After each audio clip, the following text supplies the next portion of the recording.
Crime thriller, comedy, family drama എന്നിങ്ങനെയുള്ള സോണറുകളും അനായാസം കൈകാര്യം ചെയ്യുന്ന സംവിധായകനാണ് ജിത്തു ജോസഫ്.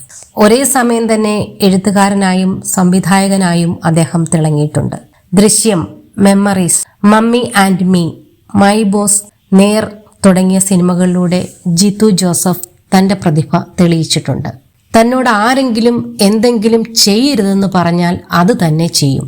ചെയ്യരുതെന്ന് പറയുന്നതിന് പിന്നിൽ എന്തെങ്കിലും കാരണമുണ്ടാകുമെന്നും ഫിലിം ബീറ്റ് മലയാളത്തിന് നൽകിയ അഭിമുഖത്തിൽ ജിത്തു ജോസഫ് പറയുന്നു.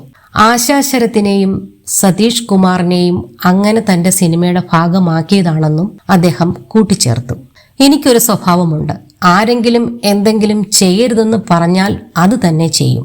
അന്നൊക്കെ ടെലിവിഷനിൽ അഭിനയിക്കുന്നവരെ സിനിമയിൽ അഭിനയിപ്പിക്കരുത്, അങ്ങനെ പറഞ്ഞതുകൊണ്ട് തന്നെ ആശാ ശരത്തിനെ കാസ്റ്റ് ചെയ്തു.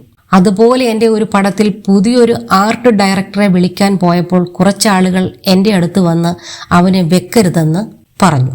അങ്ങനെ വന്ന് എൻ്റെ അടുത്ത് കുറ്റം പറഞ്ഞപ്പോൾ ഞാൻ അവനെ തന്നെ വെച്ചു.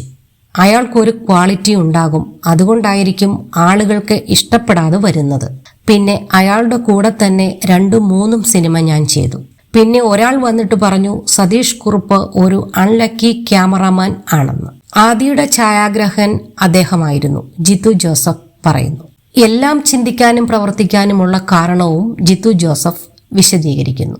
ഇങ്ങനെയെല്ലാം ഞാൻ ചെയ്യാനുള്ള കാരണം പണ്ട് കോളേജിൽ പഠിക്കുന്ന കാലത്ത് ശേഖർ കപൂറിനെ മഹേഷ് ഭട്ട് ഇന്റർവ്യൂ ചെയ്യുന്നത് കണ്ടിട്ടുണ്ടായിരുന്നു. അതിൽ മഹേഷ് ഭട്ട് ശേഖർ കപൂറിനോട് താങ്കൾക്ക് വളർന്നു വരുന്ന ഫിലിം മേക്കേഴ്സിനോട് എന്താണ് പറയാനുള്ളത് എന്ന് ചോദിച്ചപ്പോൾ, നിങ്ങൾക്കൊരു നല്ല ഫിലിം മേക്കർ ആകണമെങ്കിൽ ഇൻഡസ്ട്രിയിലെ നിയമങ്ങൾക്ക് എതിരെ പോകണം എന്നാണ് ശേഖർ കപൂർ മറുപടി പറയുന്നത്. ഇതാണ് എന്നെ പ്രചോദിപ്പിച്ചത്, ജിത്തു ജോസഫ് പറയുന്നു.